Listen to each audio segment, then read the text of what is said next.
Wolverine, also known as Logan, is in bad shape in British Columbia. He's sitting outside a cabin with scratches, blood, and torn clothes. His sharp claws are out, covered in blood too. There's a mess of bullet shells, and blood around him, showing there was a big fight. He stands up, heads away from the damaged cabin, and walks into a dense forest, filled with the bodies of defeated soldiers. It's a tough scene, and Logan seems to be moving forward alone. In the flashback, Wolverine talks to Mr. Fantastic in the Fantastic Four's home. Mr. Fantastic shows an X-ray of Wolverine's head, explaining that Wolverine's healing power is gone, and it's a problem, because Wolverine's body is used to healing fast. Read Mr. Fantastic suggests Wolverine might need to make tough choices, or find a way to adjust to this new situation. Though Wolverine still has his strength and speed, losing his healing factor makes things much harder for him. Mr. Fantastic tells Wolverine that his bones have some radiation from being in places like Nagasaki. He tells Wolverine that he might get sick with metal-related blood cancer because of it.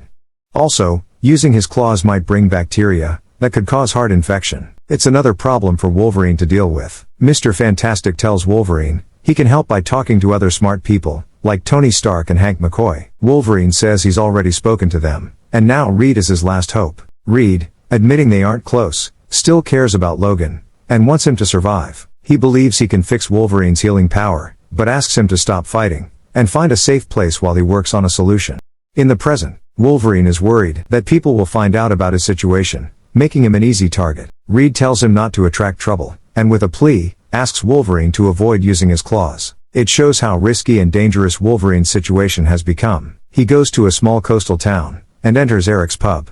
The bartender recognizes him, and Logan is offered a drink. Wolverine asking for a whole bottle of alcohol, some rags, and the bartender's phone. Wolverine talking on the phone. The person on the other end mentions Captain America's stolen adamantium shield, making them think of Wolverine. Logan denies involvement, and the caller reassures him that it's okay for people to care about him. They express relief that he called after a long time of not hearing from him. Wolverine asks the bartender for a glass for one last drink. He then tells the bartender that some people might come looking for him, and this bar is where they'll likely check first. When asked if they're friends, Wolverine says probably not and leaves the bar. As the bar empties out, a group of men, one with an American flag painted on his face, orders 4 American beers. The bartender, feeling cautious, grabs a shotgun from under the bar. When he asks if Remington is American, the man doesn't seem worried, and says he really likes capitalism, pays with a big bill, and breaks the bartender's shotgun. He says they're looking for Logan, describing him as a short, tough guy. The bartender says Logan was there, and left a map challenging them. Nuke gets aggressive, demanding more info from the bartender. Nuke and his pals are on a boat, checking an island where Logan might be. Nuke uses fancy binoculars, but doesn't see anything. He sends a guy named Henry to check a boat at the jetty, and it blows up.